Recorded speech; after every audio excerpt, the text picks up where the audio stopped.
Good evening, ladies and gentlemen. Today we've got a bit of a together adventure. I'm going to be doing a couple new things on stream. First, I've got two cameras. One, two. Well, this is the normal one. Maybe I should have considered that one, but regardless, there's two. And I didn't really intentionally set that here. I didn't set that up to put it there, basically. I set that up for something else, which is the adventure part of the stream. I'm going to be fixing my bass on stream. I used to be a guitar tech at Guitar Center for roughly a year, but I went through the training process and I learned a ton of information, and so I have some basic information necessary to fix, especially this output is going to be a super easy fix. It's a lot easier of a fix than people tend to think. I remember people would bring in their guitars all the time and we'd fix it in like 5 minutes and they're like, whoa, no way. I thought I was going to need a new guitar. But it really is quite simple, some of these fixes. And along with that, I'm probably going to be restringing my guitar. It's been a really long time. And I'm going to be cleaning it as well, doing some detailing and stuff, making sure the wood is nice and taken care of and treated well. So, yeah. Well, also, before I do that, I want to get a little bit of drumming in, because I am drumming in, so gotta get some drumming in.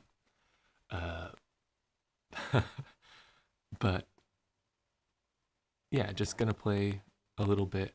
My plan is to pre-record some drum beats, just a couple. If I find one that I like, I might just jam along to the click. A couple different, tempos. I might play the same beat, a couple different tempos, just to practice and keep my chops up, because while I'm not doing a looping video today, I still want to practice music. So that being said, I'm going to practice a bit. Here I go.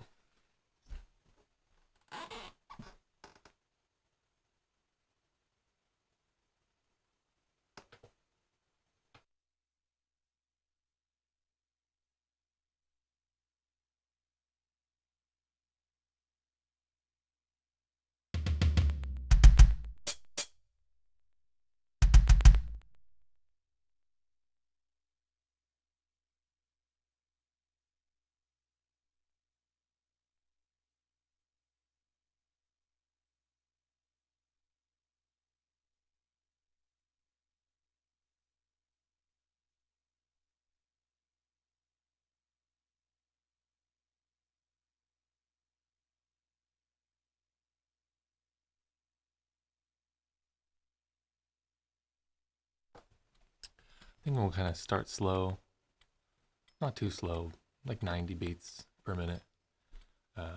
Just get warmed up, get going.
That one was a miss.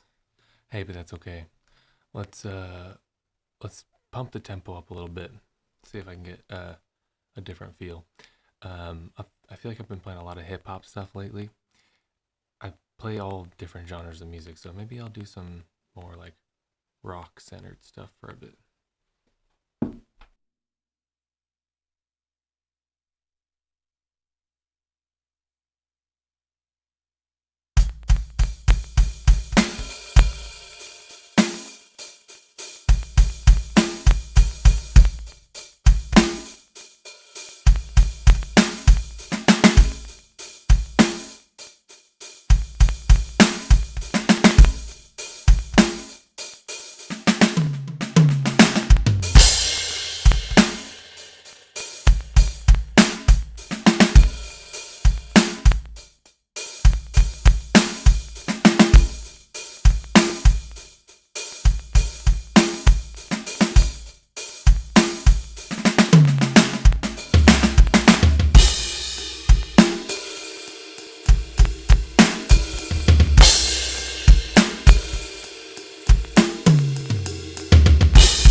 All right, that was cool. That was fun. Um,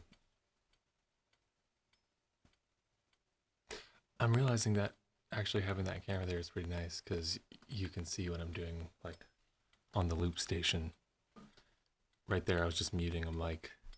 I'm gonna turn off the Met.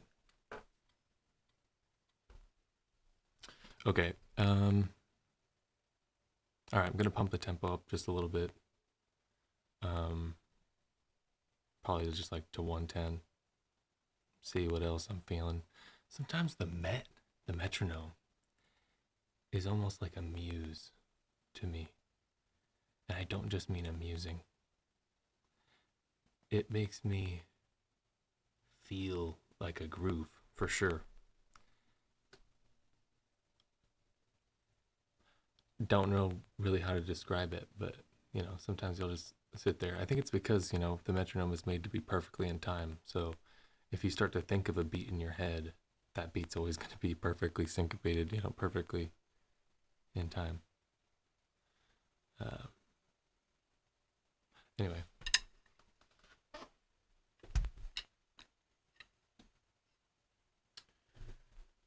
Speaking of things that are not perfectly spaced together, Um, sometimes when I play, the notes aren't perfectly spaced out. I put them too close together. I'm playing with too much propicuity. Propicuity. I believe that's the word of the day today. Propicuity. Propiquity.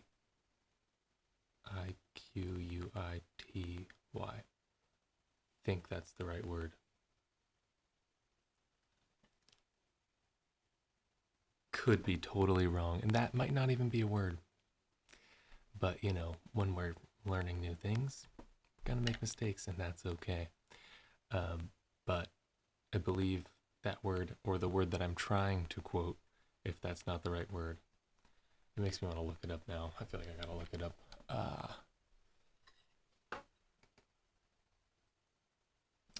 Essentially, it just means putting placed close together, things that are placed close together.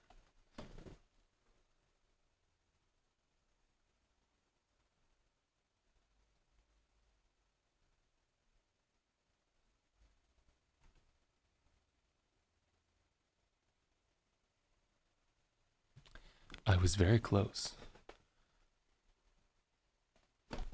It's propinquity. Propinquity.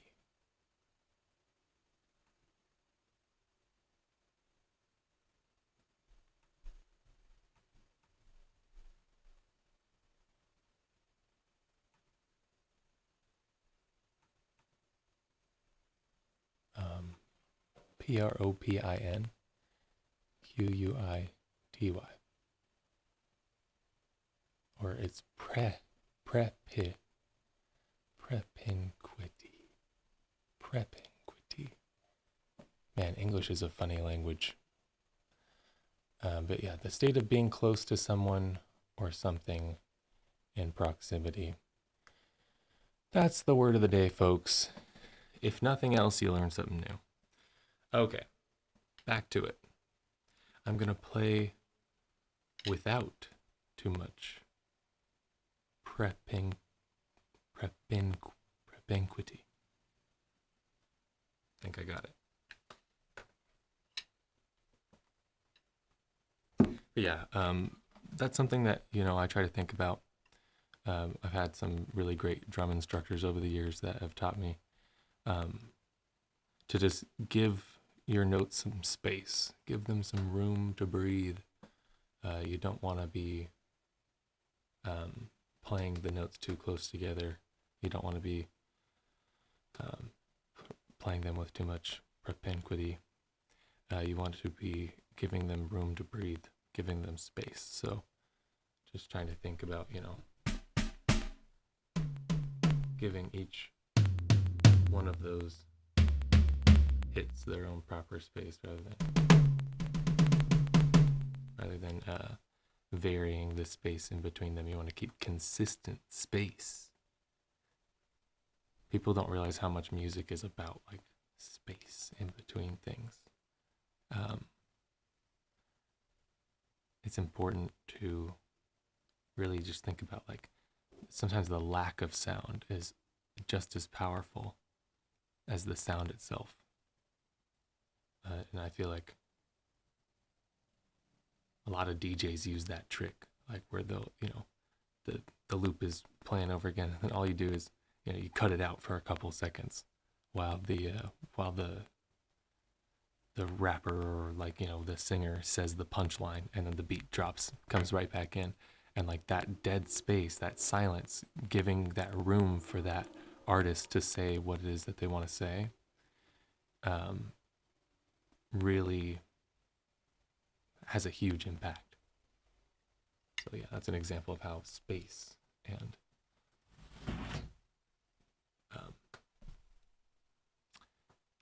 lack of sound can almost be as powerful as the sound itself. Anyway, we'll see if I can demonstrate that in this next one.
Okay, just for fun, I'm gonna play a little bit of like the only song that I've ever learned how to play on the drums. It's Toxicity by System of a Down. I'm sure a lot of drummers probably know this song, but um, I like, I really love System of a Down. I have since I was growing up. My parents listen to that music a lot. Um, so yeah, shout out to mom and dad. Appreciate some of the taste in music I've got from them for sure. Quite the wide variety of music. But yeah, let me just see if I can get it. I'm definitely not going to be playing it at the right tempo, but it'll just be fun to see if I can kind of remember how to play it.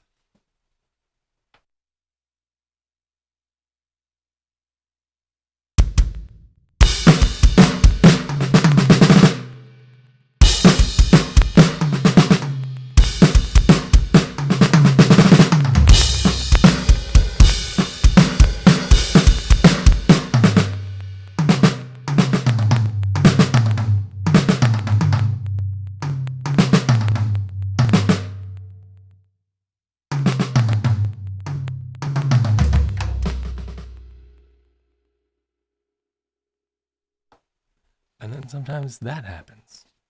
You know, I was wanting to change these drumsticks anyway.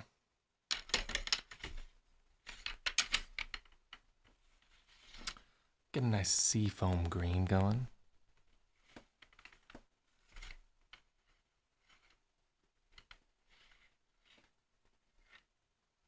And gold, why not? Honestly, I just picked the two that were closest together. The ones with the most propinquity.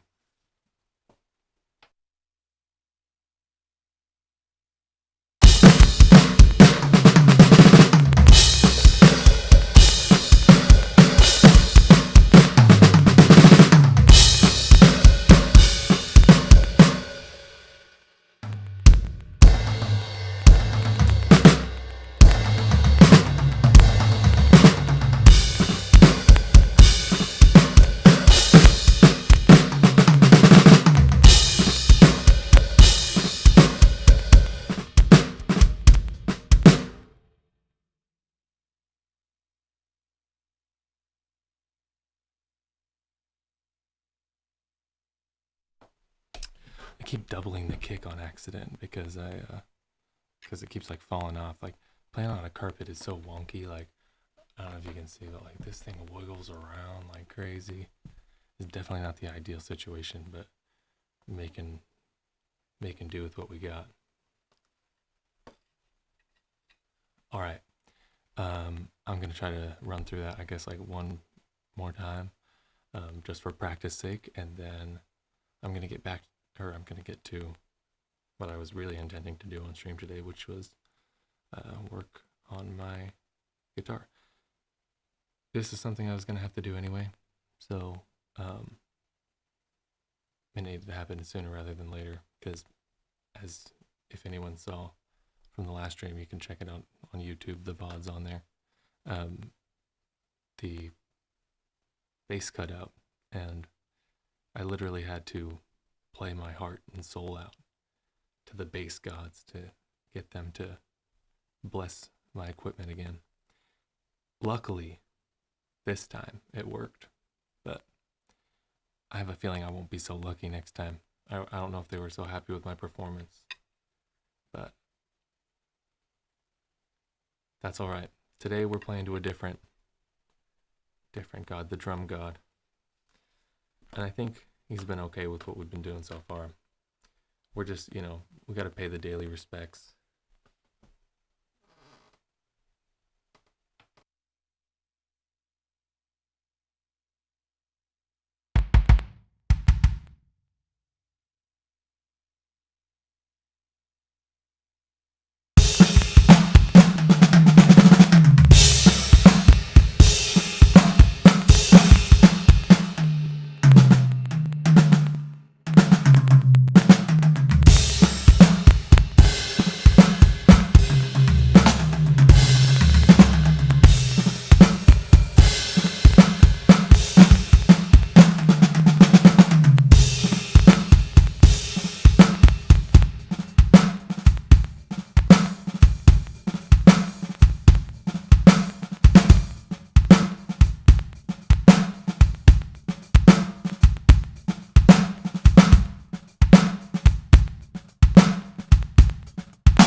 And yeah, and then there's another part in there that I think that goes something like this.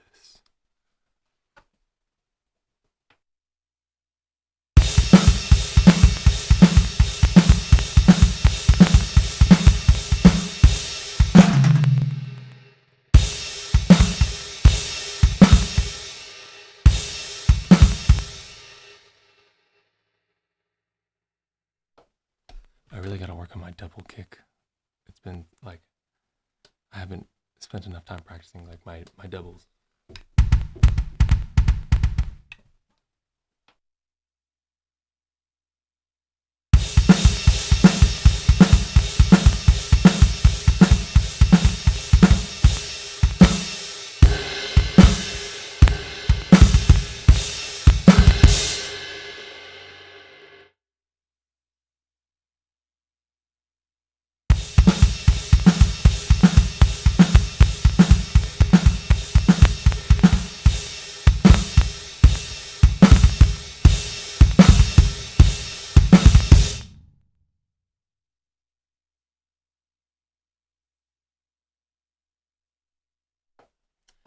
Yeah, I think the ending is something like that. Anyway, um, let's get to it. So there's gonna be a little bit of a brief transition here. I'm gonna have to do some switching of placements of like where the microphone is and stuff like that, and where the camera's at. But bear with me. It should only take about a minute or so. Whoop.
I should be audible again. Okay, so I don't normally just talk to a camera. This is weird. Yeah, I worked at Guitar Center for a little bit, and I loved that job. It's a great job. While I was there, yeah, I fixed guitars for a while. Here, I'm gonna need to fix the light because I need to see better than this.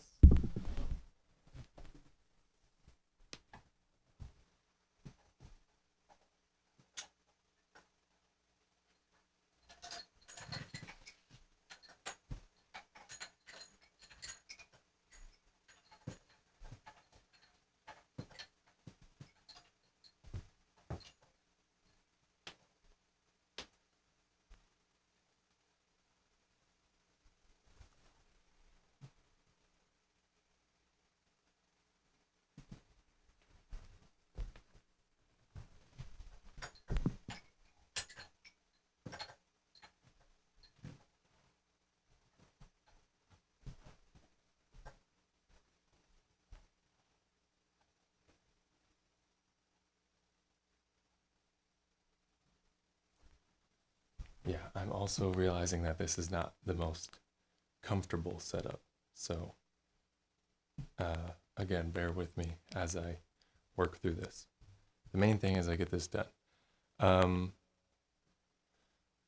If you notice this lovely, beautiful table, it was designed, crafted,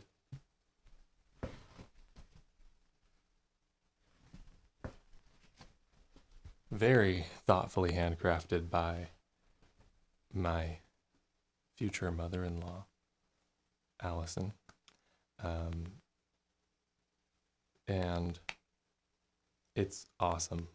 We use this pretty much like as our coffee table, but for the purposes of this video, I figured it would be perfect to display, show all the gorgeous artwork that she took so much time to create, and also creates a perfect backdrop for my gorgeous guitars. So we will get to work and stop chatting. Okay, so this is my giant tote. Oh no. No. The video's frozen.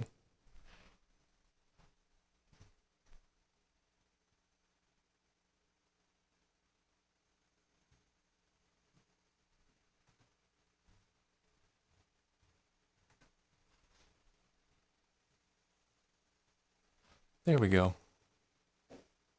Okay. So this right here is my Guitar Tech tote. So I've got a whole bunch of parts and stuff in here.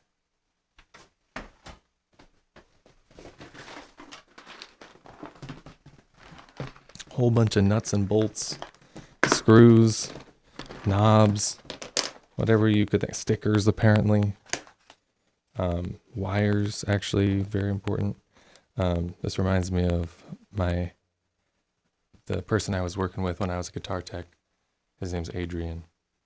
He gave me these wires, and they just so happen to be my favorite colors. I don't think I requested this, but pretty cool. So yeah, some drill bits and stuff for when you're putting in strap locks and stuff like that. Anyway, it's been, once again, this is another thing that's been forever since I touched Just Like That Toxicity beat. So we'll see how this goes.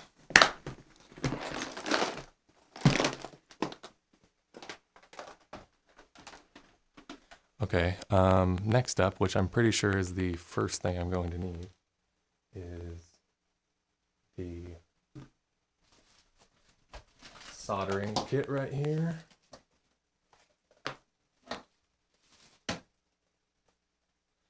I'm pretty sure this is what I'm going to need for the output jack. The only thing that is soldered on my bass guitar is the output jack. Everything else on the bass guitar is like a clip input, which is really nice, when you're having to take the entire thing apart to get it painted, but not super nice when things go wrong with it and you're not sure what's happening, because there's just different test procedures that you have to do. Honestly, it's not really too much different, but to me, it's just easier to deal with the soldering system because it's simpler and easier for me to understand. Anyway, I'm sure that's probably a thing of the past, honestly. I bet most guitars that are new with fancy pickups have clip-in systems and maybe even like wireless. I have no idea. But yeah. Okay. So yeah, probably going to need this out. So I will keep it to the side for now.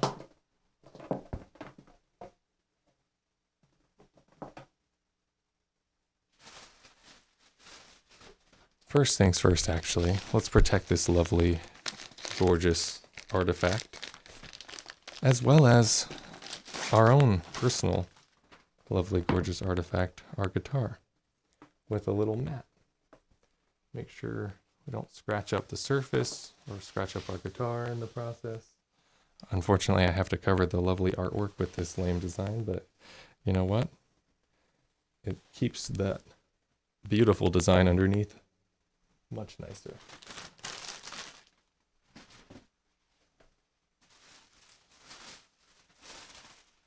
Bunch of bubble wrap, gotta keep stuff safe.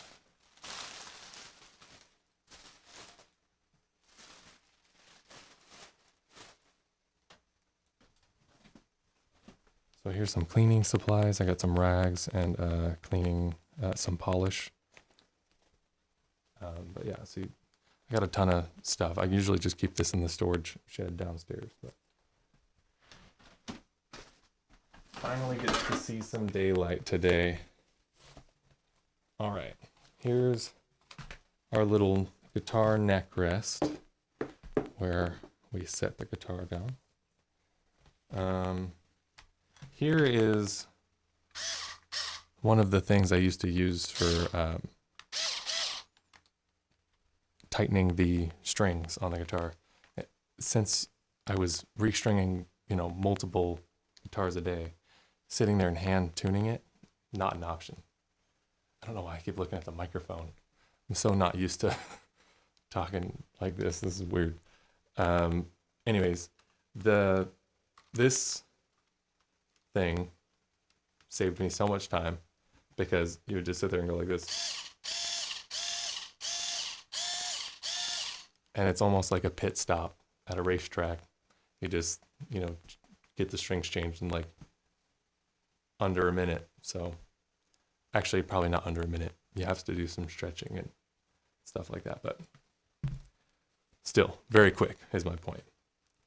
Okay, so yeah, got some tools here that I'm gonna need soon. This was the toolkit that I brought to work every day. The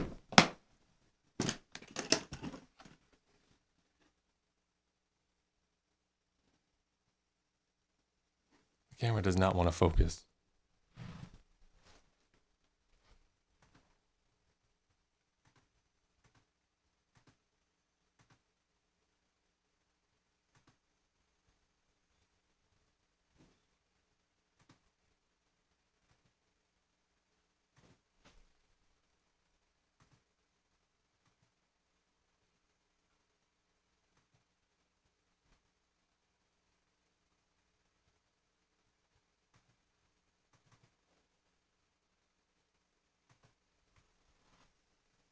I have no idea why it's doing that. That is so weird. Let me try to clean the lens or something.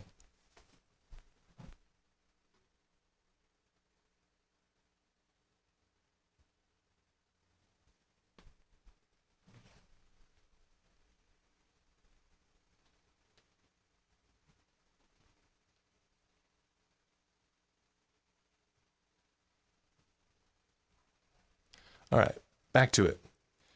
This is the toolkit I would bring to work every day. Got some credit cards in there, very important. You'll see why soon. Oh man, I have some funny stories.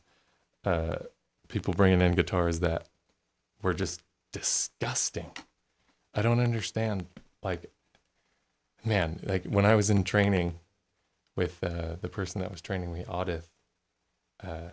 By the way, coolest name ever.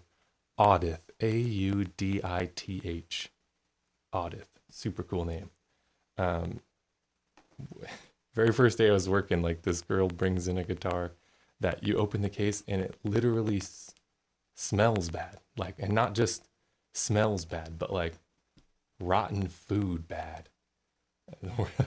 we, yeah, we called her the burrito girl. It smelled like old burritos or something. So, oh, and she had a greasy burrito bag. That's right. She came in with a smelly guitar and a greasy burrito bag. Anyway, it was a Pelican guitar, man. Anyway. So yeah, this is the toolkit I'd bring into work every day. This is my like mini screwdriver set. Super important. It's got like, I don't even remember the right way to open this thing. Just a bunch of tiny little bits and a little, like screwdriver to put them into. But on the guitar, there's a ton of little, smaller Phillips head screws and stuff that you need to undo. So that always comes in handy. And then I kind of designed this myself. It didn't originally come like this. It came with a bunch of other tools that I didn't find as useful. But this is really everything that I need when I'm cleaning a guitar and replacing the strings. These are especially useful for when I'm polishing the frets to make sure that I'm not damaging the wood. And these, let's see. There's a couple tools in here that are specifically for the setup. Once the strings are already on the guitar, making sure that the strings are the right distance away from the neck at certain points along the neck is essentially what most of these tools are for. They're just used in different places. So,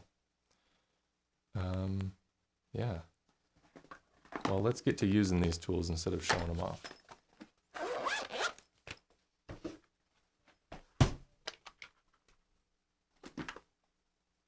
I don't think I'll be needing much else. Maybe this. It's just another small screwdriver set. I think that's all. I might need this too.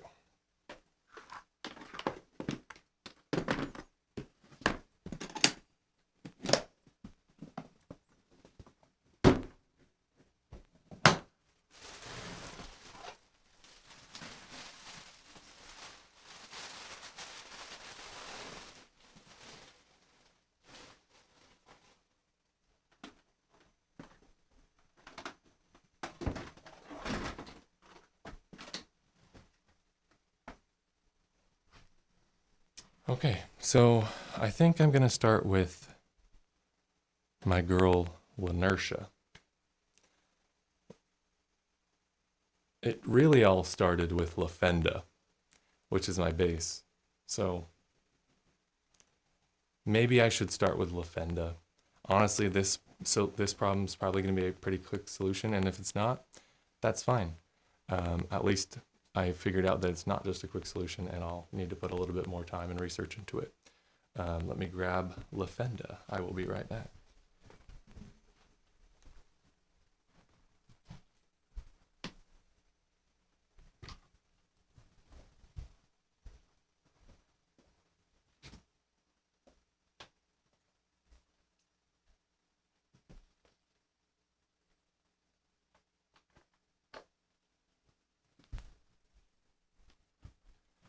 First thing I got to do is take off this strap.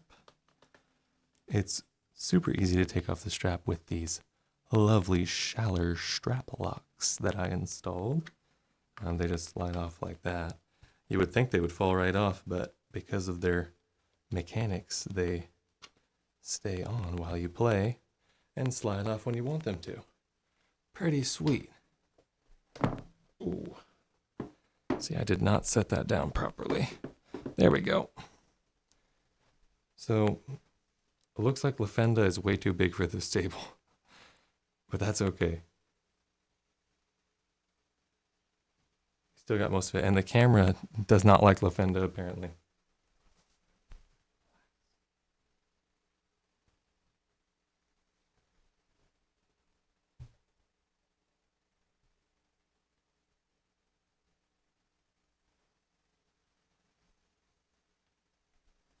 Okay, so let's put this strap somewhere so I'm not stepping on it. I should have gave myself some more space. I'm like, I literally have no space to do this. Okay, so my prognosis after what happened yesterday is that there is a cable that has been disconnected inside the base on the output jack. The reason why I think this is because sometimes I was able to get a signal through it. If it was something else, since it's a clip-in system, it's possible that I just wouldn't be getting a signal at all. But since I have an on and off signal, my guess is it just has something to do with the soldering, the soldering job on the output jack. So I'm going to go ahead and open it up and take a look at the output jack, and we'll see if I was right or wrong. But yeah, like I said, this is one of those repairs that people would come in all the time. They would think that they basically need a new guitar, and we'd fix it super quick, and they'd be like, "Holy moly, thank you so much." Sometimes it was so quick, and depending on how busy we were, like sometimes it was so quick that we wouldn't even charge them for it. They'd just be like, "Oh no, I just needed a little thing here. You're good to go, man. Have a good day." And honestly, probably shouldn't be admitting that, but we were at one point I was the only guitar tech in there, and we had a ton of orders backed up all the time. I was brand new, so I was still learning things, and I was doing my best not to destroy people's like expensive guitars. So I was taking my time, and orders got backed up, and so when little things came in like that, sometimes I didn't have time to sit there and run a charge through or create a tag. So you know, and sometimes too, like kids would come in, and like they have no money, and they're like, "Oh, well, I'll tell them how much it is," and then they're like, "Oh, yeah, I can't afford it," and like I'm way more of the mindset of like, what's, and I'm pretty sure that like to fix an output jack, like they would normally charge like $40 or something, if I'm not wrong. And honestly, that to me that's criminal for something that only usually takes like 10 or 15 minutes. But to have that kid go home and like be able to play that instrument again, and like that excitement that he got out of that, like that's worth way more for the world than the $40 that big corporation would have got, Oh, okay.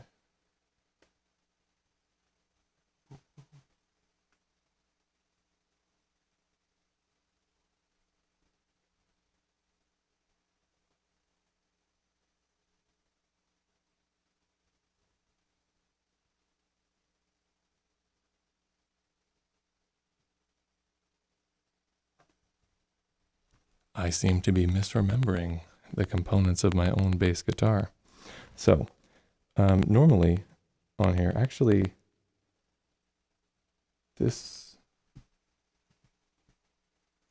normally the output jacks look a little bit different than this.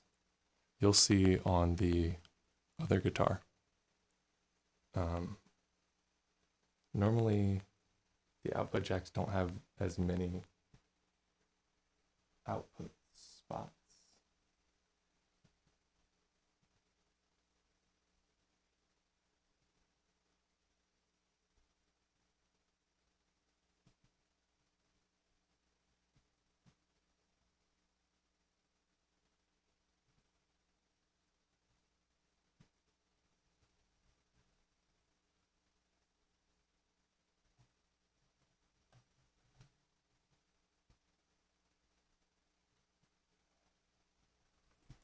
Yeah, so unfortunately, I'm noticing some like corrosion right here. You probably won't be able to see it very well.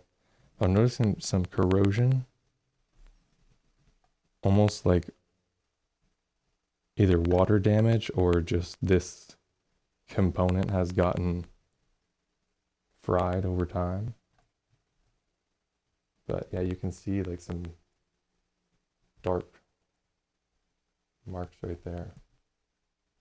Because I'm not seeing anything wrong with the soldering. It looks like, I mean, everything is in the right spot. If it wasn't, we wouldn't have been getting that same output that we were getting before.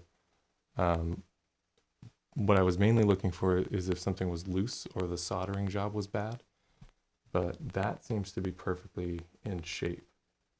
So looks like this is something that's probably going to take a little bit more time for me to diagnose. So I'm going to close her back up for now and do some research. And I will get to that later. Mainly what I wanted to do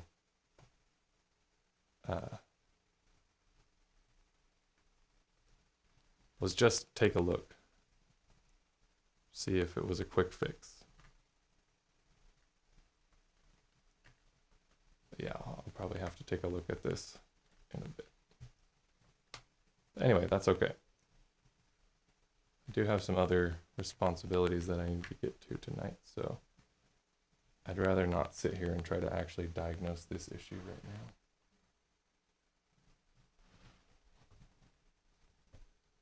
Yeah. I've had a pretty nice day today. I went to work today. Work went pretty well. Had some funny interactions.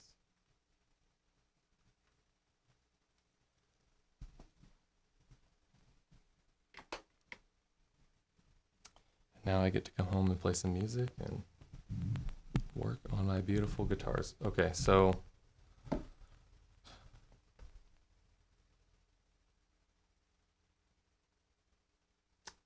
part of me wants to change the strings on this, but at the same time I don't.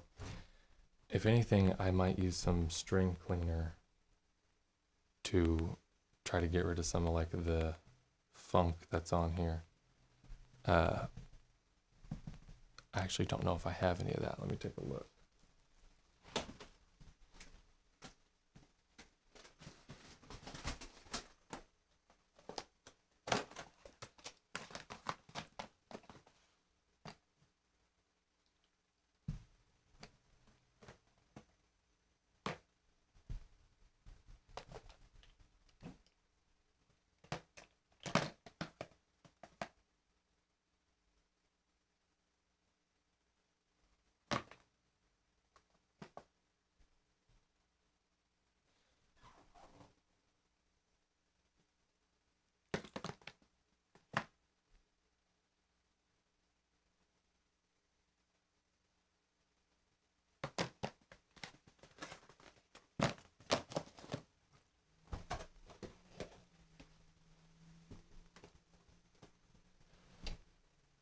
Yeah, I do not have any of that. I don't think I ever bought that because I just never really felt the need. I kind of thought it was silly because, people get rid of strings so quick. For a bass, I think it might make a little bit more sense. I've heard that a lot of bass players keep their bass strings for as long as they can because it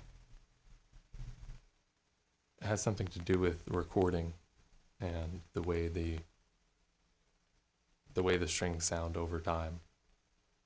It's the opposite for guitar. Apparently, guitarists will change their strings like between takes sometimes, even between songs on an album.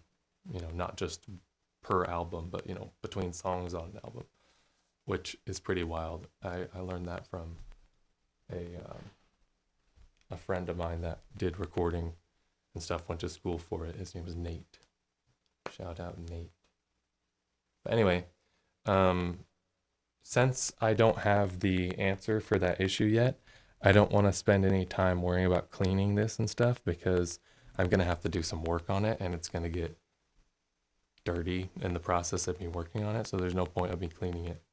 But my other beautiful, lovely lady, Lenertia, is ready to be cleaned up. Haven't cleaned up or taken care of that guitar in a little while. So I never really explained the story of why I call my guitars La Fenda and Lenertia. When I first got this was the first bass I got, and it's a Fender. So I guess somehow in my head I related that to the Napoleon Dynamite scene where his brother, was it Chip? Man, I can't remember his name. Meets the girl La Fonda. And so I just kind of mixed Fender and La Fonda together and it became La Fenda. On that same key, at least with the same root part of the word, the same initial phoneme sound, the la, I added on the concept of inertia, which is a cool physics concept that has to do with gravity. And I'm really interested in science and stuff, so her sister became Lenertia, and she will be displayed momentarily.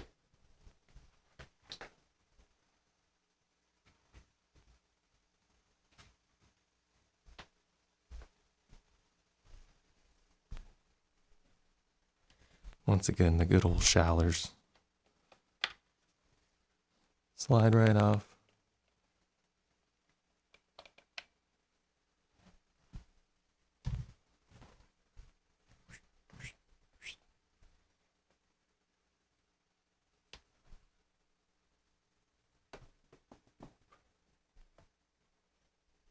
Okay.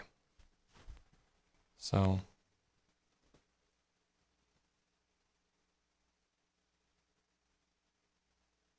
now the camera can't focus again. Hold on.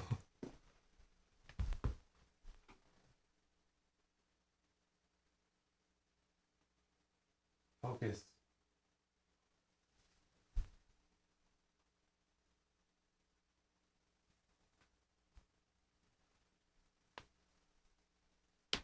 All right, that should work for now. So both of these guitars are Fender American-made guitars. They're lifetime guitars, really. I mean, very fancy, nice guitars. And I've spent a lot of time and effort and money on them, taking care of them and stuff. So it was really cool to get the experience of working at that job, learn and get the tools of the trade, so that I can kind of fix things and replace things on my own. So that being said, I'm just going to go through the process of what I would normally do for like cleaning and changing the strings. And then this guitar does need a little bit of setup work because it has changed location quite a bit, gone through some changes in humidity. The wood has warped a little bit, and I'm noticing some buzzing when I'm playing, and not just acoustic buzzing. I can hear it. It's picking up on the recordings. So I want to take a look and see if there's anything I can do about that, if it has anything to do with the placement of the neck or the placement of the saddles. We'll take a look. So first things first, let's get these strings off. So to do that, here, let's turn this puppy around for now.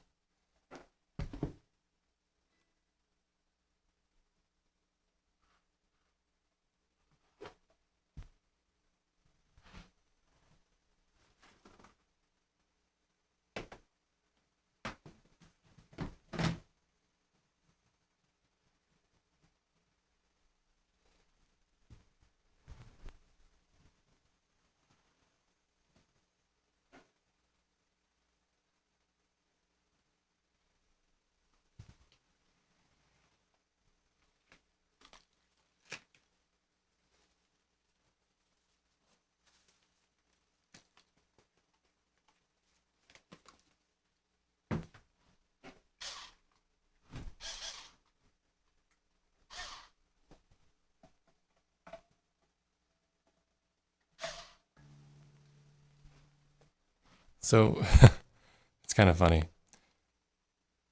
I talked about how useful this tool is, right? Well, this guitar is so cool that this tool isn't even useful.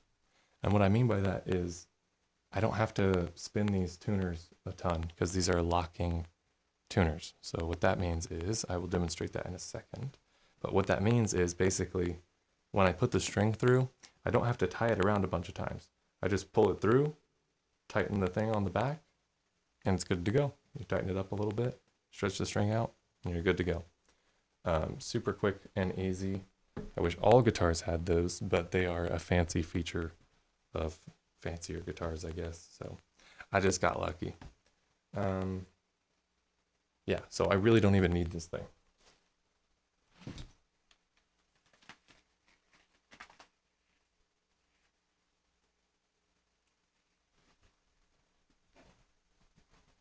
Here's the strings we're going to be using today.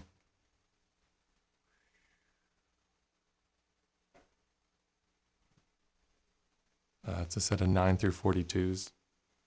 Basically what that means is the smallest string is like 9 thousandths of an inch, I believe.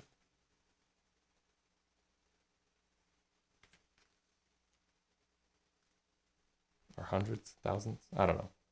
Very small, thin. And this is considered the super light. So I guess the standard is, I think, 10 gauge. So 1,000th of an inch difference, but you really feel it a lot when you put them under tension and when you're playing for long periods of time. It also has an effect on how much tension's on the neck and how much it's gonna bend. You know, if the strings are thicker, there's gonna be more tension on the neck. It's gonna pull a little bit, so you'll have to adjust the neck if you're gonna use thicker strings. Which is why I feel like, you know, a lot of this stuff is super complicated, so it's no wonder that people came into our shop to get stuff fixed all the time. Like, a lot of this stuff I would have never known.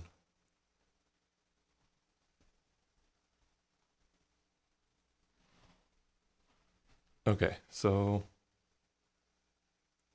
yeah, I'm just gonna take these strings off.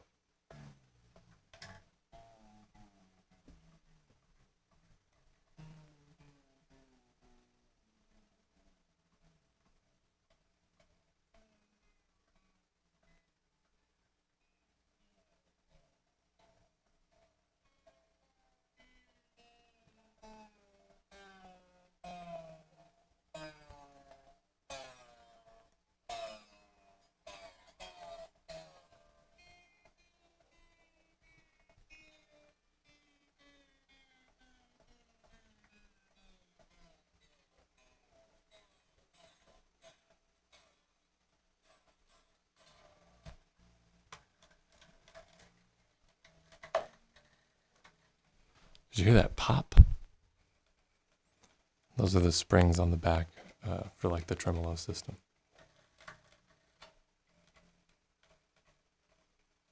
Okay, so now, since it's got those weird locking tuners, I figured I'd show them off real quick. Yeah, basically all that means is like these up here. All I have to do is loosen them up.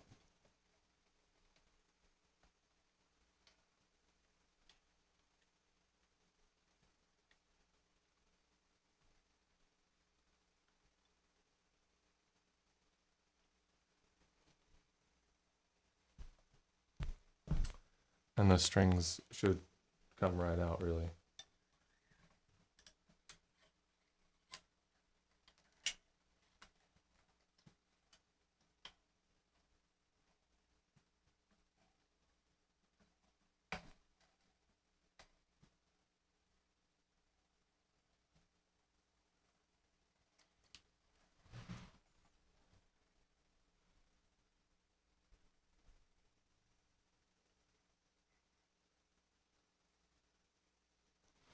You know, a lot of people will clip these strings, so that's easier to pull them through the back. But, you know, being an environmentalist, as I am, I try to think of, I don't know, this could be flawed reasoning, but I think like when you split waste, it becomes like two pieces of waste. Even though like the mass is the same, the area that it can potentially spread to if it doesn't make it to the landfill or whatever is twice as much. And I guess, I don't know. That's the kind of thing I'm sure in the grand scheme of things, it probably doesn't really make a huge difference, but I'd rather feel mentally good about things. So yeah. Then we just kind of push the strings through the back here.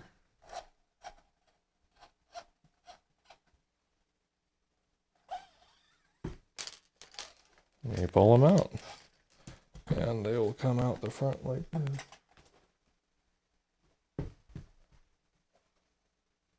They'll come out through these little, through the saddles right here.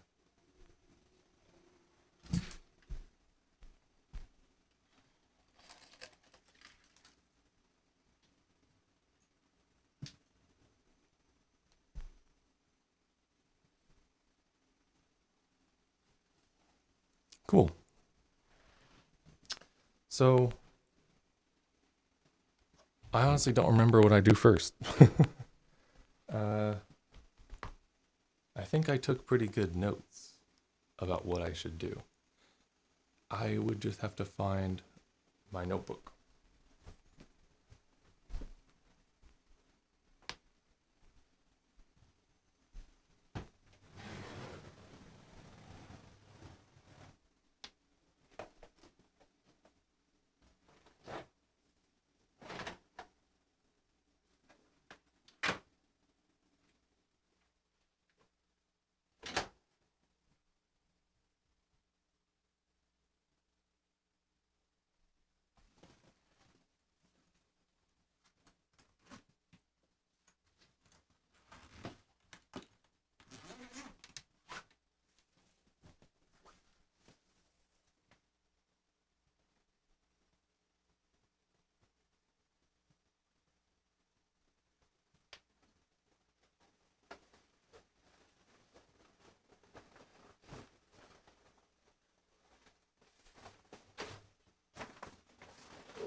Well, unfortunately, I cannot find or remember where my music notebook is. So, womp womp. We'll have to go without it. That's okay. I'll just kind of go by memory. So, if my memory serves me right, there's a general cleaner. It's one of these that you just spray on there. Yep, this stuff. You just spray on there.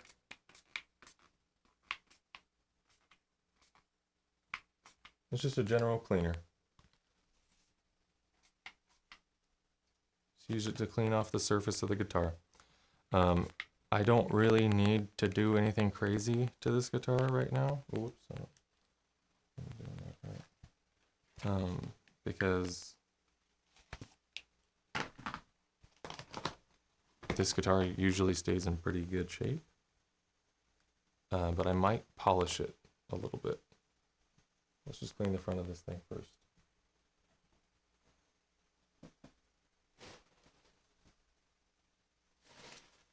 Gotta find my bag of rags, my bag-o' rags.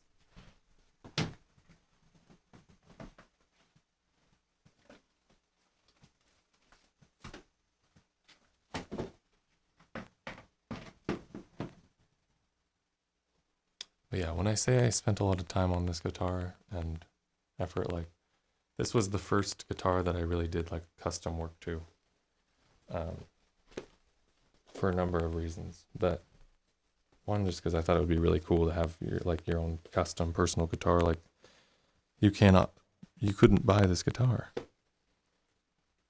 because it's very personalized. And I think that's pretty cool. Not only that, but it's very my style. Very flashy. So yeah, I'll just find a clean rag and kind of clean this off, get the dust off of it, shine it up a little bit. This is like a microfiber cloth kind of deal. I think it's even softer than like a normal microfiber cloth. This is like it's made by a guitar company. So I'm sure they're using the softest of fabrics to ensure that you're not scratching up your guitar.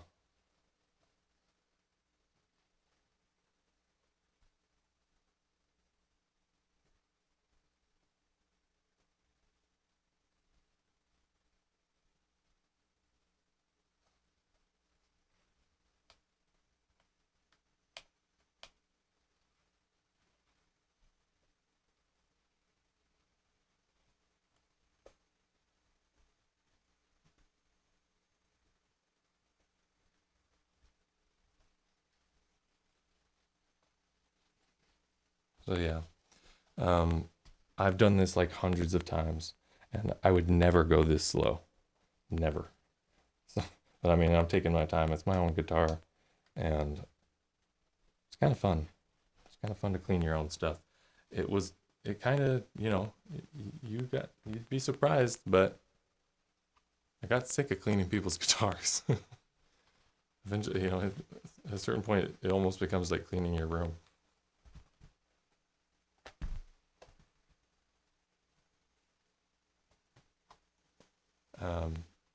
Yeah, so like all the pearl kind of finish was originally a cream color. I have all the original components in here. Yeah, like here's the original like back plate cover and the original color it was before I swapped it out.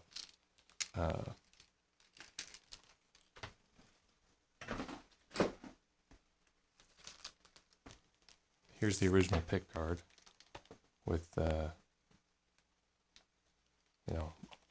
barely enough wire for me to reconnect them if I wanted to.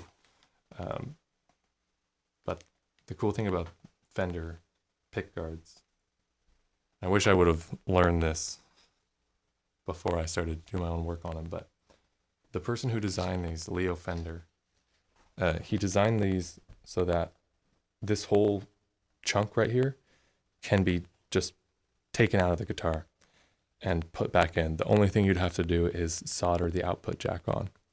And they did that for like assembly purposes and stuff like that to save costs. And also for simplicity's sake, I'm pretty sure like for the user, in my opinion, I think it's like the easiest guitar to work on.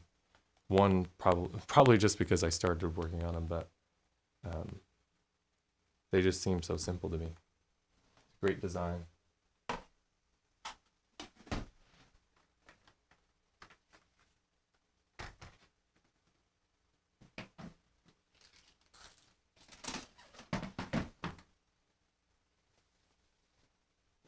So I do have different rags for different things. One that I know specifically is for a substance that is not supposed to mix with other things is this rag right here. So I'm going to keep this somewhat separate. There's this stuff here. It's called naphtha. Naptha. And it's pretty toxic smelling, but it does a really good job of cleaning out like the porous wood without damaging it. So that's one of the ways that we can clean the fretboard. Okay, so let's take some more of this polish stuff.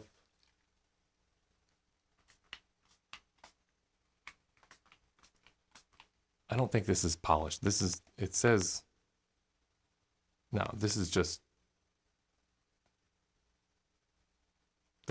like a cleaner.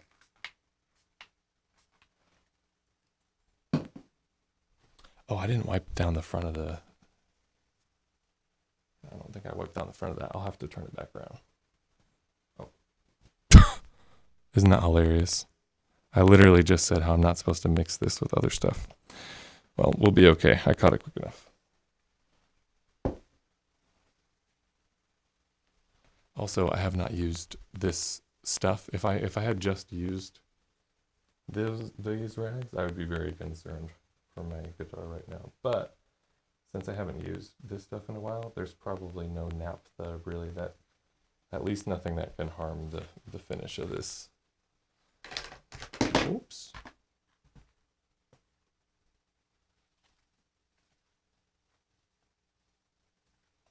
All right, just give it a general wipe down. Nothing crazy.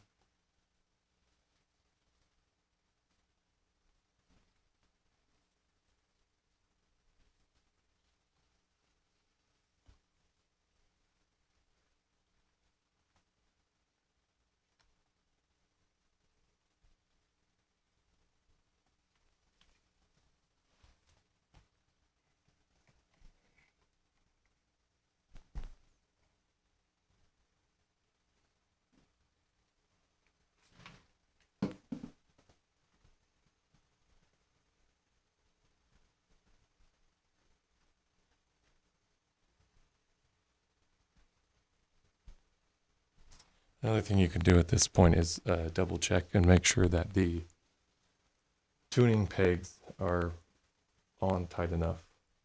Pretty easy to check. I mean, they'd be wobbly if they weren't on tight enough. I usually do a pretty good job making sure they're tight, so I doubt they're loose right now. None of them seem loose.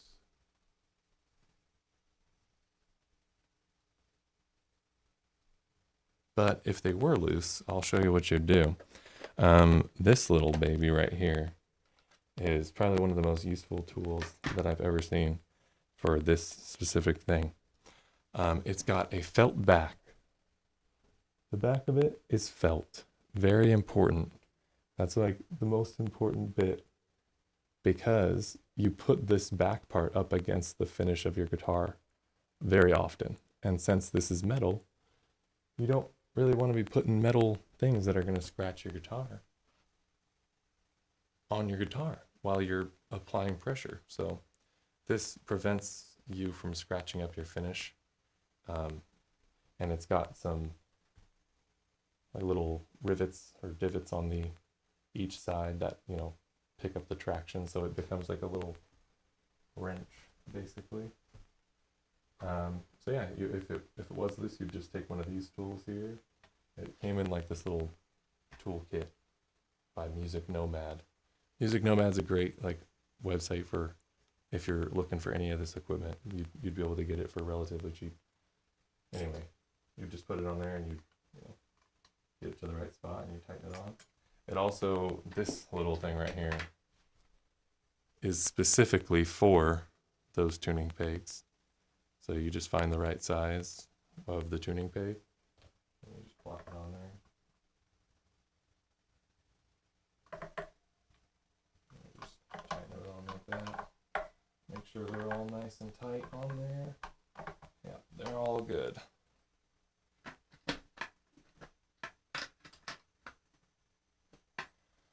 Oh, oops. So it's not wanting to go back in. There it goes. Okay, got a little general clean done. Now it's time to clean the fretboard with a little bit of naphtha. Spray that on here. Normally I would be wearing gloves, like if I was doing this for long periods of time, but this is going to be pretty quick and I'm not going to put a whole lot on here. In fact, I'm going to only put a little bit into the rag.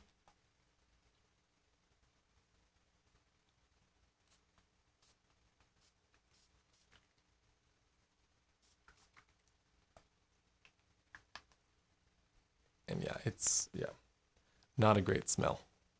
That's the main thing. It's less about the contact with your skin. I mean, you don't really ever want to have this contact with your skin, but mainly it's for like breathing it in your eyes and stuff too.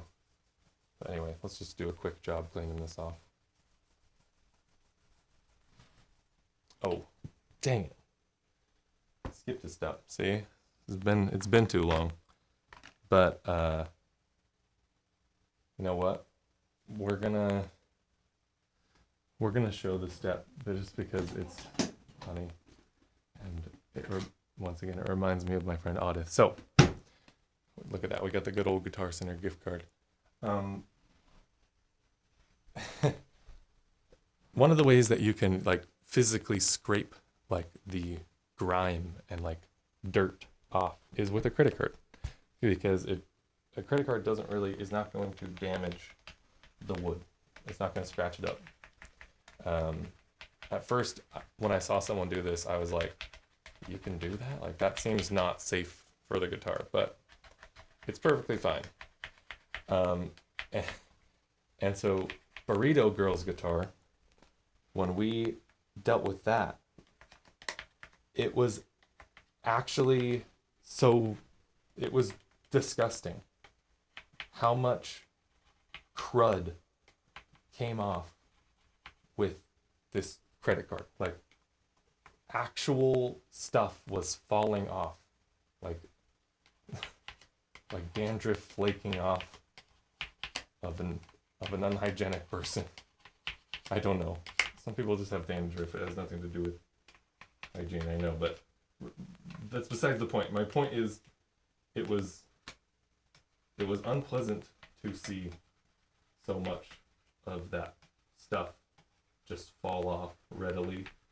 I have no idea how somebody could be so careless. You should wash your hands before you play a musical instrument. Like, instruments are delicate, and they, they're something that should be like taken care of and respected. You gotta pay respects to the guitar gods, right? So one way to do that is by washing your dang hands before you play your guitar. I've seen way too many people come in with super filthy fretboards that I've scraped with a credit card, and it gets rid of so much gunk. It's crazy. All right, back to the unhealthy bits.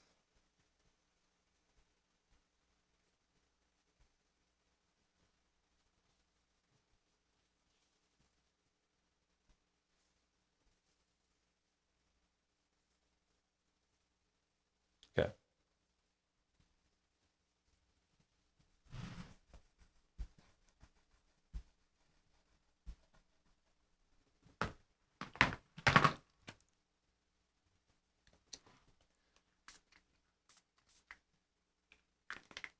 I just realized, like, I should probably have some like music going in the background or something.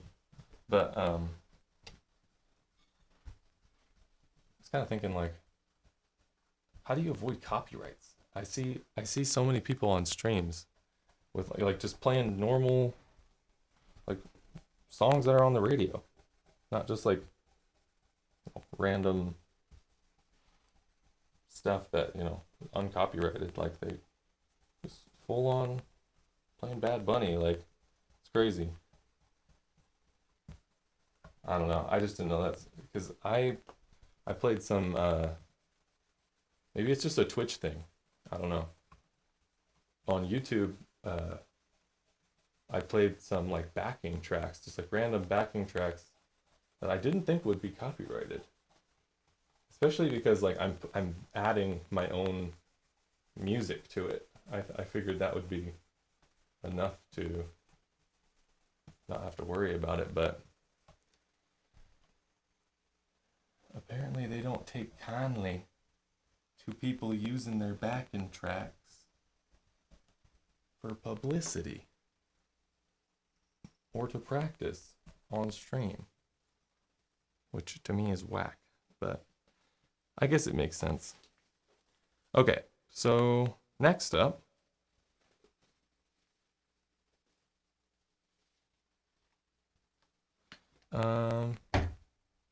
we're going to rehydrate the wood. So during that process, we just stripped the wood of dirt and oils. Kind of like using shampoo, right? Use shampoo, you're getting rid of dirt and oil in your hair. Well, that was like the shampoo. Now we gotta recondition this wood. This wood is like a living thing. If we don't take care of it, if we don't make sure it's conditioned, it'll start to crack. It'll start to literally fray from being so dry. Well, luckily, I live in a pretty humid climate. I don't have to worry about that so much. Actually, I skipped a step. Haha, luckily, I caught myself before I moved on to the next thing. First, we have to polish the frets. We got to polish these puppies up. So, to do that, we need some fret polish. It looks like I already got a fret polish rag in here. Perfecto.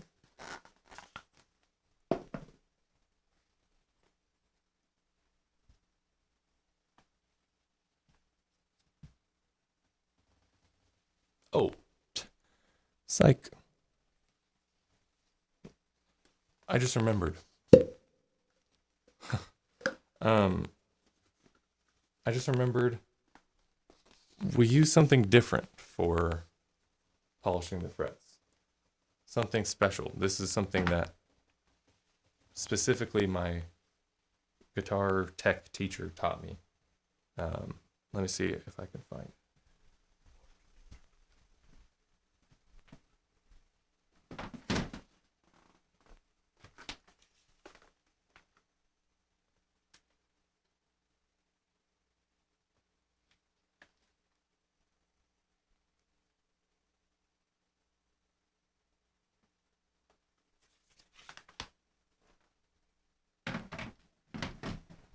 Honestly, I was just using that as an excuse to get up. My knees are killing me. Okay.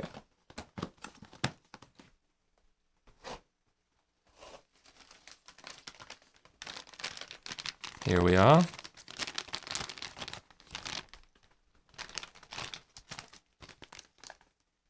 We've got Miracle All-Purpose Polishing Cloth with real coconut oil.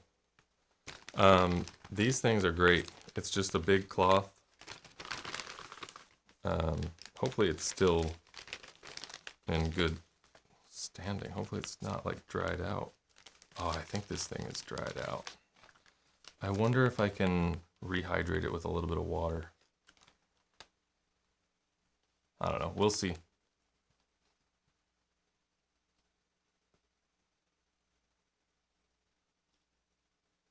So you just cut a little square out like this.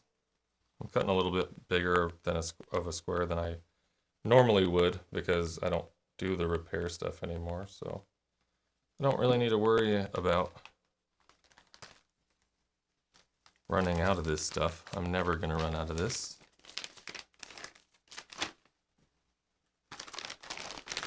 You only really need a tiny, tiny little bit at a time. Well, also to protect the fretboard, we need those little fret guard things that we were talking about earlier.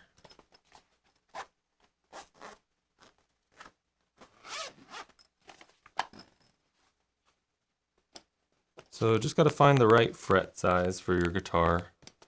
Looks like this one is the proper one for me.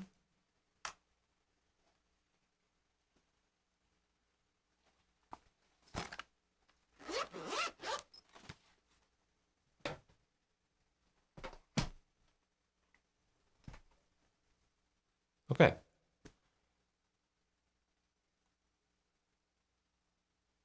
Got that. Now I need to try to rehydrate this. So let me see if I've got a little bit of water right here.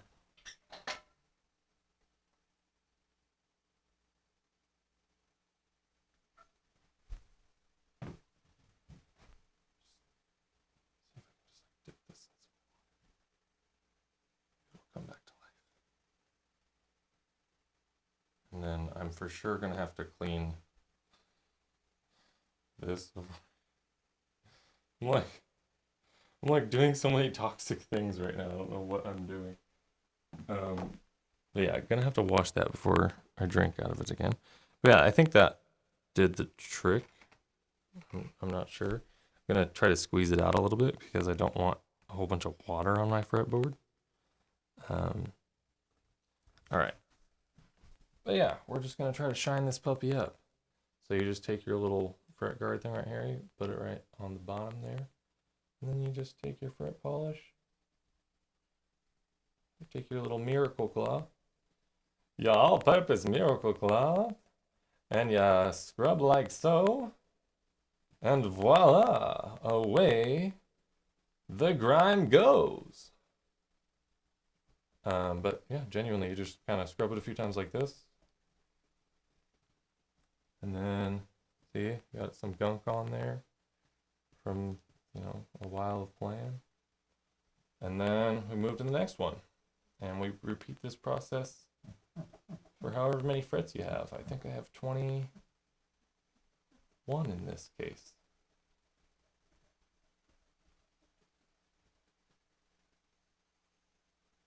Unlike the guitar behind me, which I think has 24.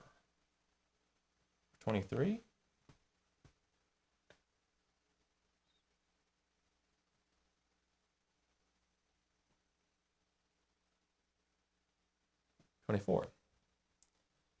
But that is pretty sweet.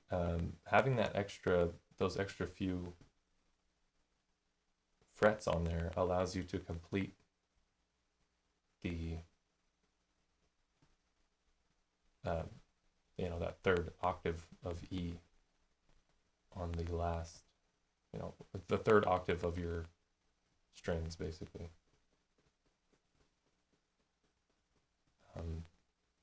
When you play an open note on the guitar, just like the basic open note with no fingers on the frets,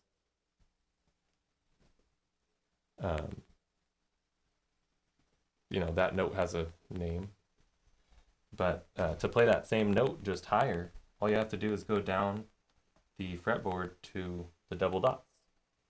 So playing it without holding any fingers down is one note, and playing it with your finger down on the double dots is the same note, just a higher octave or a higher pitch version. So, yeah, the more you know.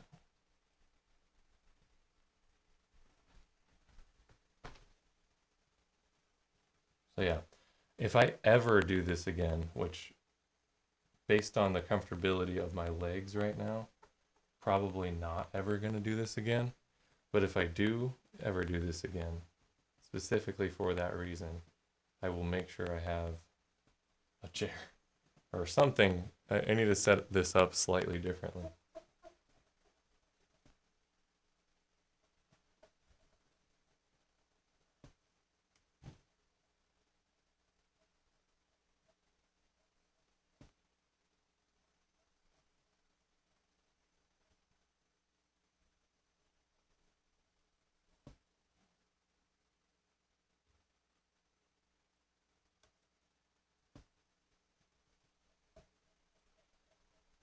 Yeah, you just kind of go over it until you feel like you got enough of the grime off.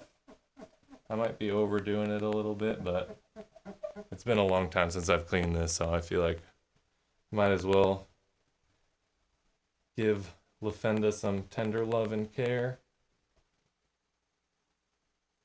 She deserves it.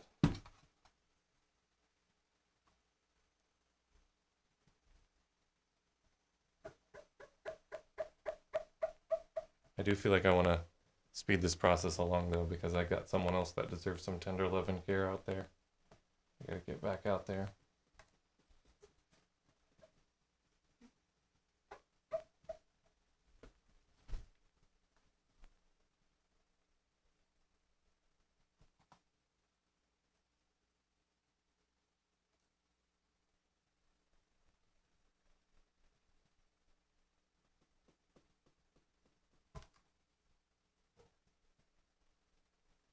Yeah, it's a bit tedious for sure, but it's gonna look great when it's done.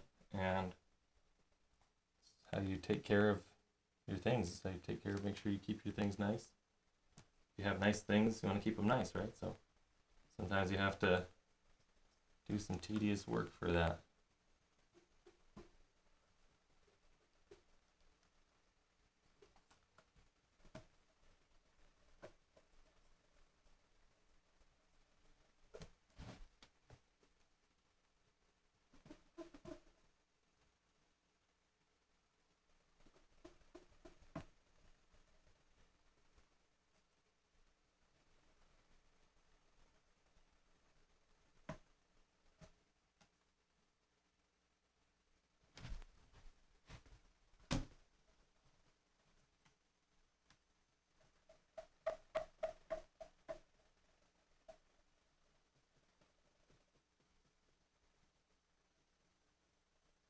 Alright, and then let me just get this last one up here.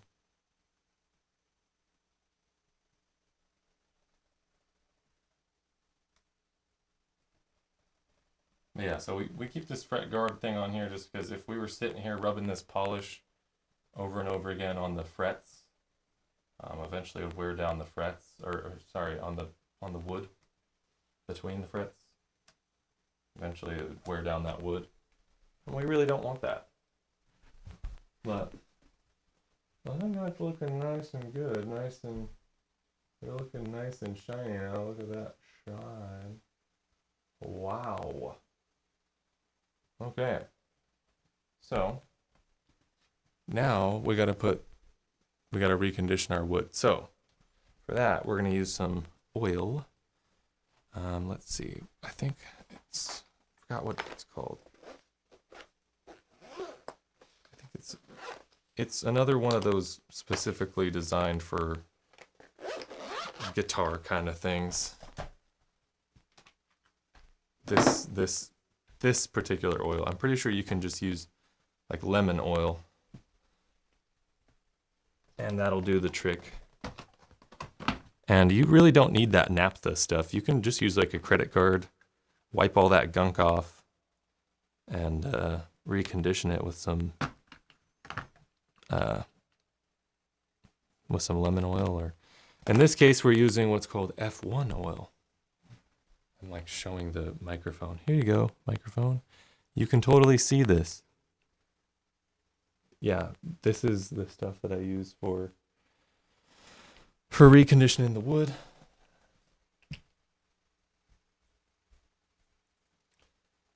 So I'm gonna do it the fun way. When I was as a guitar tech, you got to go fast. So I would just sit there. I would just go shwoop. But I'm gonna do a drop at a time.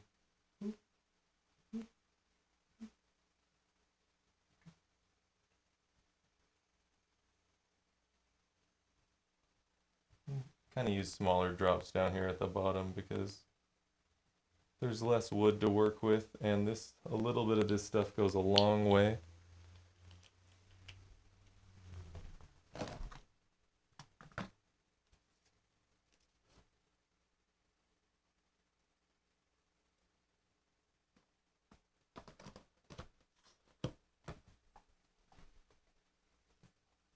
All right, and then we got the rag that I usually use for oil. And you just kind of do the same thing, but not on the frets. You just, on the wood, you just rub that stuff in. Honestly, pretty sure I usually used to use just my, that's right, I used to just use my fingers. Well, I used to use gloved fingers, really.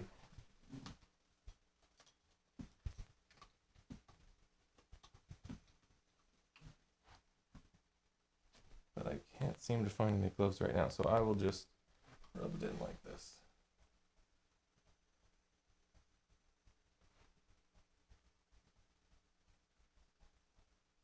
You can see how it's like bringing the color back to the wood. I don't know, actually, I don't know how well you'll be able to see that on the camera, but that's okay. It's bringing the color back, it's bringing that nice vibrant color back.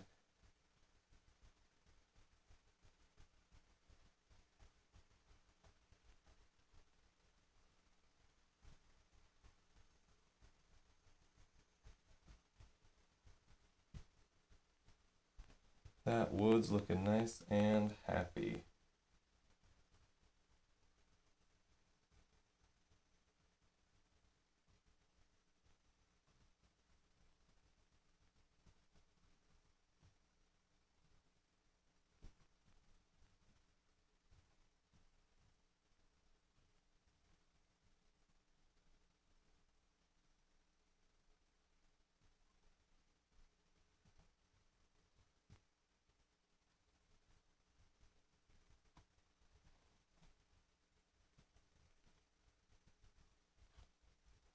Yeah, just make sure it's nice and evenly spread.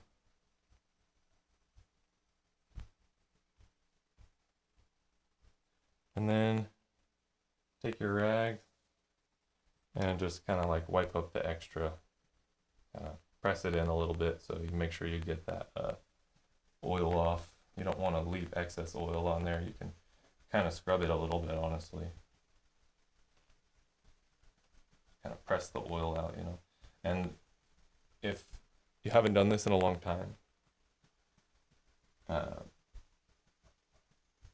and you put too much oil on, the wood's not going to be able to absorb it fast enough, so you might have some oil like come back up as you play. So just be ready for that. That sometimes surprises people.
All right. So now, you know, she's all nice and polished and cleaned up. Looking sleek. Looking good. Holy moly. Okay. So if I wanted to, I could take the time and like put some actual like polish on there, like car wax polish. I don't feel like doing that right now because that's a little bit more effort than I was hoping to. I'm already spending quite a bit of time on this, so I would like to finish this up pretty soon. So with that being said, let's get the strings out and on this thing so that I can start setting this up if I need to do any work. It's possible that I won't need to do much work. I had a set of 9.5 strings on before. So 9.5, I guess, thousandths of an inch versus 9, which I'm putting on now. So since there's going to be less tension on the neck, it's possible that things will feel good right when I put them on there. It's also possible that it'll sound a lot worse when I put them on there. So that's just something that you have to kind of troubleshoot. Troubleshoot that as you go. All right. So they kind of separate them into, you got your thickest strings, your middle strings, and then your thinnest strings. I don't really have a particular order that I put them on. And you just have to remember that the order is reversed when you flip it around. So the thinnest string is going to go on this side.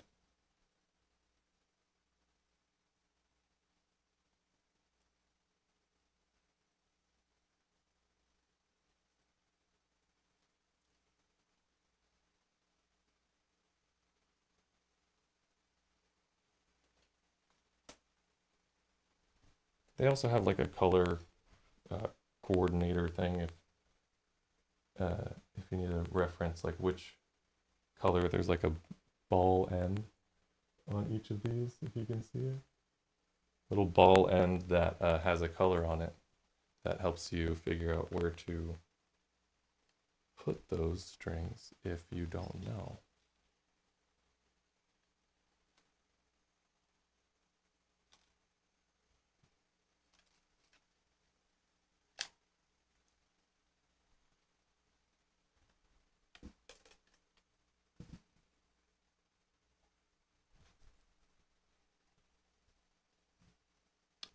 And you just kind of feed it through like so. Get our middle strings.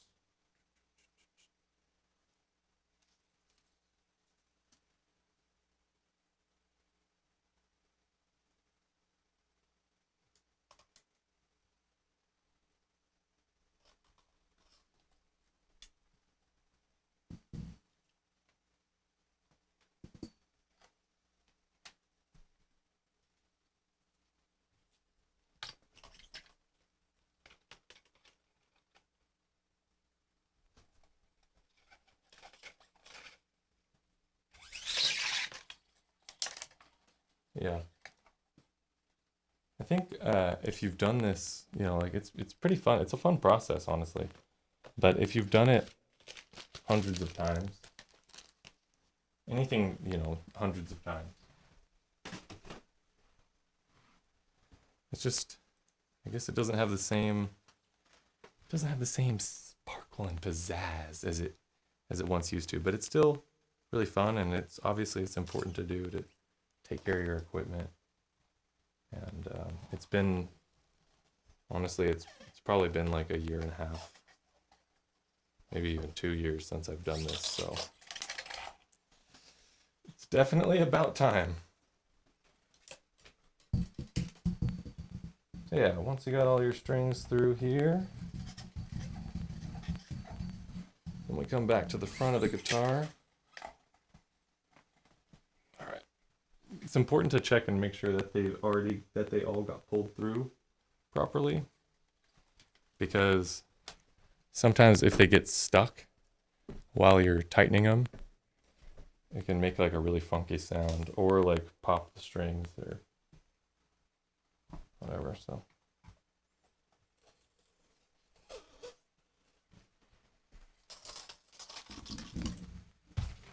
So then we just start with the first string here.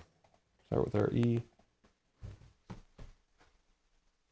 And I just kind of line the tuning peg up so that the hole is facing the bottom here, and then you just slide it on through. Shoop, shoop. And now, since I've got my special locking tuners on there, really all I have to do is pull it tight. And once it's relatively tight, I just tighten this back on right here. All I'm doing is tighten that little knob that I undid earlier. You just tighten it on there. And I'm going to give it a little twist just to get this out of the way. And boom. Next string. Yep, the stringing of a guitar like this is a piece of cake. We've got our A string. Pull it through. Make sure it's nice and taut. Tighten the back.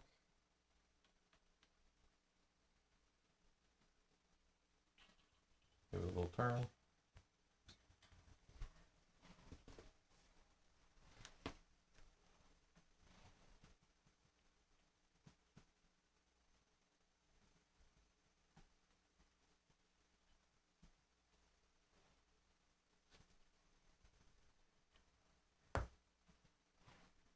make sure it's nice and tight on there because you don't want it to slip off.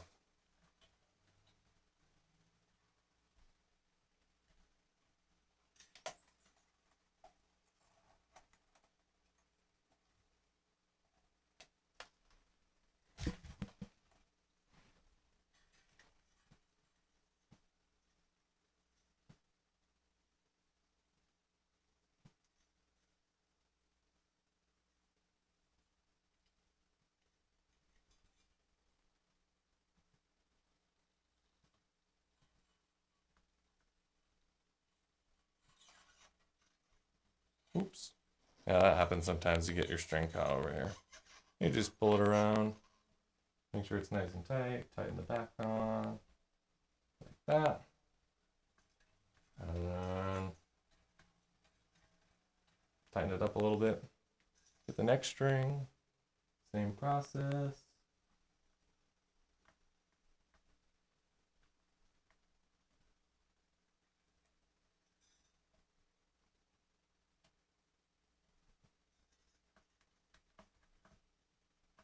Tighten the back up.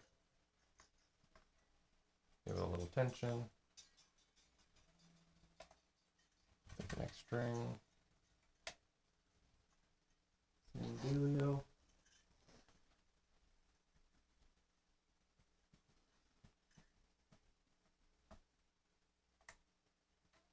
Give it a little bit of tension. Tighten the back. A little turn. Last string.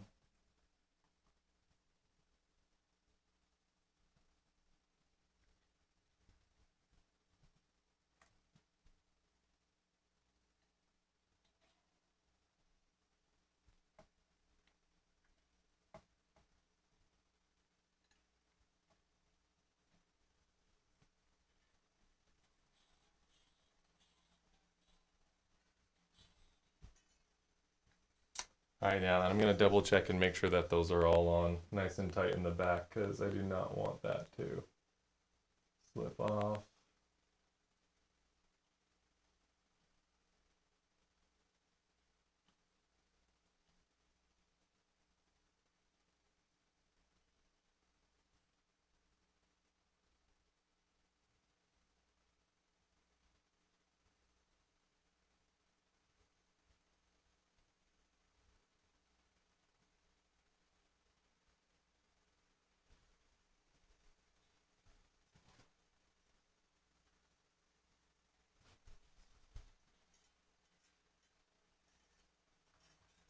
Okay, and then once they're all on there, just kind of tighten them up a little bit.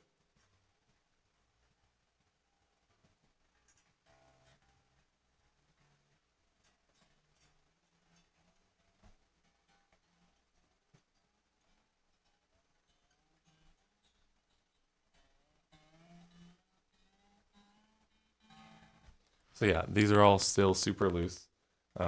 So what we have to do to make it so that we don't have to constantly retune the guitar is we got to stretch the strings out a little bit. So in order to stretch the strings out, you just hold the strings like this from the top, and you just kind of yank them a little bit. You just kind of pull them up like this. I don't know if you can really tell, but maybe from a side view you can see it better. I'm just pulling the strings like this. Give them a little pull so that, get rid of some of that slack so that when we tighten it up again, it's already nice and loose and we don't need to keep doing that over and over. Now, we've got to make sure it's in tune, right? So in order to do that, I've got a special way that I do that. Let me grab my special little tuner. Be right back.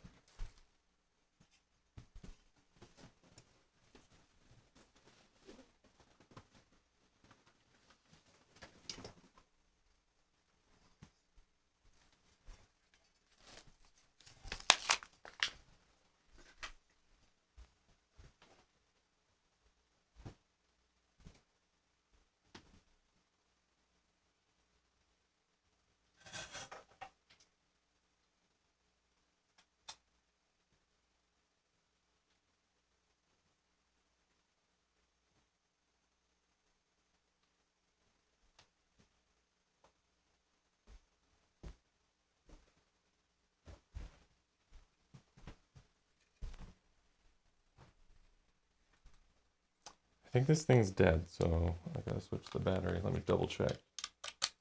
Yep, it is dead.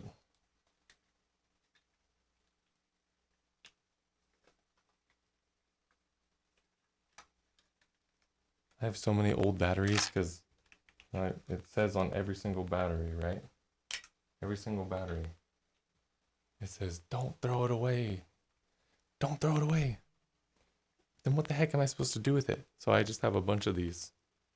And I know what you're supposed to do with it. You're supposed to take it to your local dump, and usually they have like a hazardous waste place or an electric waste place that they can take care of that stuff. So I just have not taken the time to do that. I thought it would be kind of a funny joke. So. All right. Now we got it.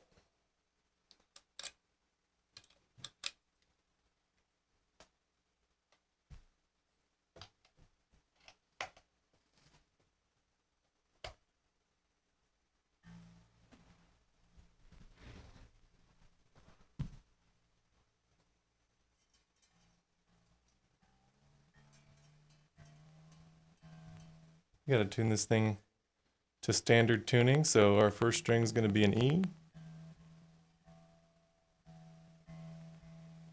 And then we got A.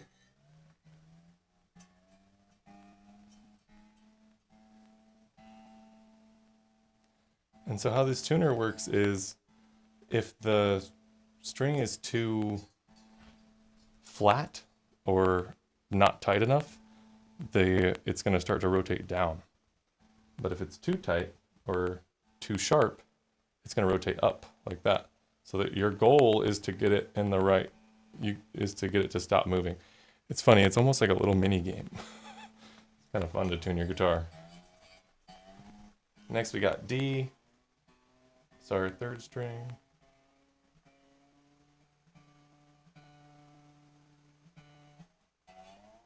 Now G.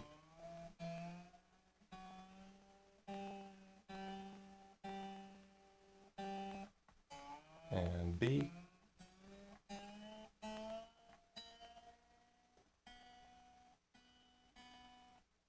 Back to E. I always think it's going to snap when I'm doing E, but it doesn't. Watch it snap, huh?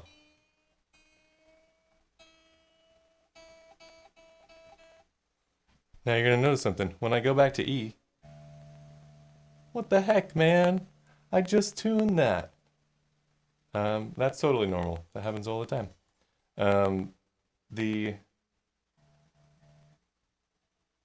What happens is like the tension shifts as you start to tighten these other ones. The pressure that was originally on this starts to lessen, and so you have to tighten it back up again. And another way to prevent having to keep doing that over and over again is, once again, you stretch out your strings pretty nicely after you put them on.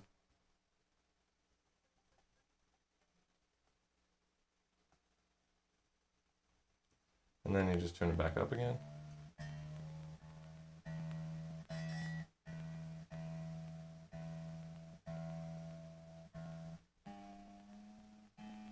E, A to D, G,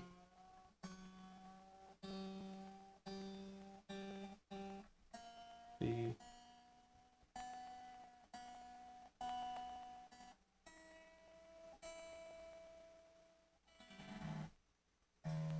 and so we still have to go back, you know, but at least it's not as bad as it was before. It didn't go all the way back down to D. It went from E to D sharp.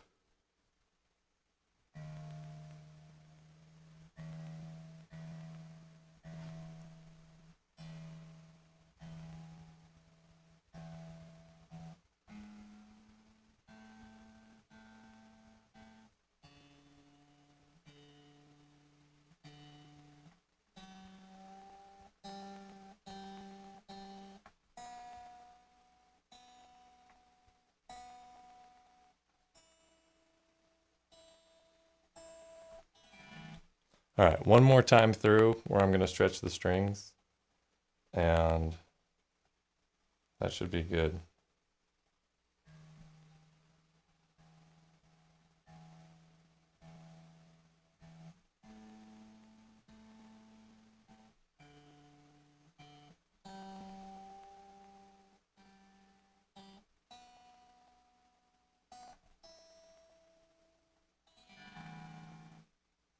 All right.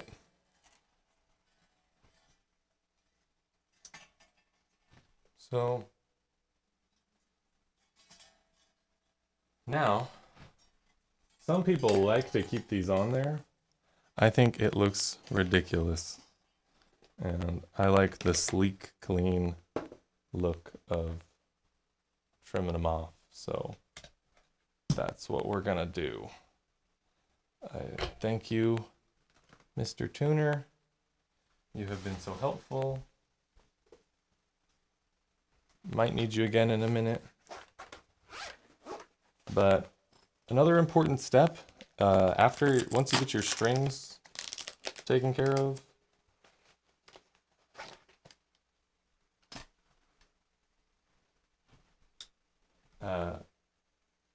is to play it. You gotta play it, see if it feels right. What if something doesn't feel right? Then you're gonna have to make some adjustments. I try to get as close as I possibly can to the thing so that when I'm tuning, I don't actually cut my fingers or accidentally cut my fingers or something.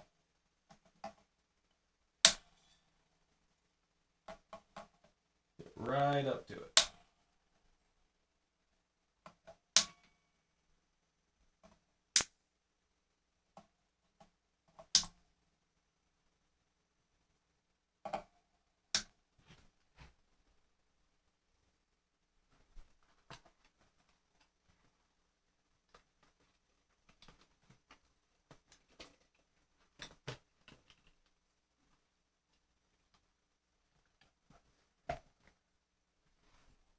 All right. We'll have to get rid of these. They actually have like string recycling programs, like through the companies that make these strings. That we used to do all the time at Guitar Center. I should probably look back into those now that I'm going to be playing more often.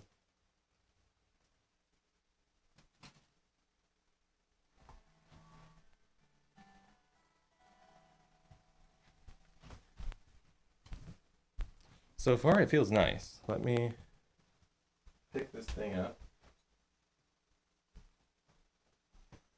Today I'll be using this lovely, lovey-dovey pick here. If it focuses. You can see it's got a picture of me and my lovely fiance. Every year she gets me a new guitar pick that's got our picture on it. It's super cute. I love that tradition. And I usually have like a guitar pick necklace that I put it in. Anyway, pretty cool. It's like a little pendant. Look, I already got it all dirty, but you know, it's gonna get dirty. That's like, it's gonna get used, right? So, okay. So when I'm taking a look at it right now, I can't see anything visibly wrong with it. So, that's just me giving it the eyeball. But let me do a little bit of fiddling and see if I feel anything wrong.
Why, thank you very kindly.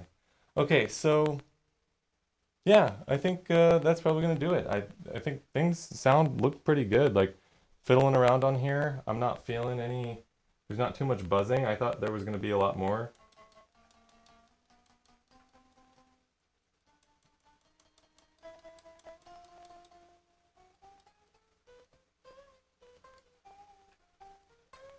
And I'm gonna check the neck.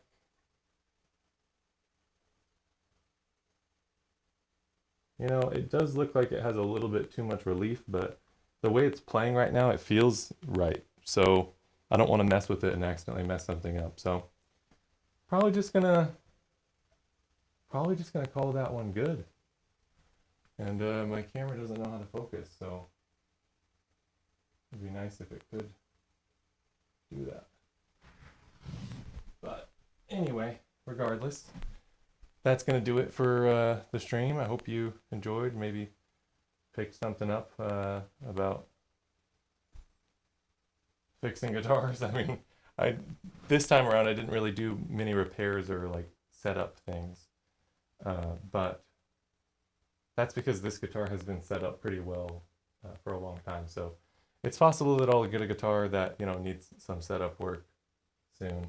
Actually, this guitar right here, I'm gonna need to take the strings off and sand the saddle down a little bit to bring the strings closer to the fretboard. So maybe I'll do that at some point, but for now, I just wanted to check in on my bass and guitar, give them some love, give them some care. But anyway, appreciate anyone that tuned in, and until next time, peace and love and take care.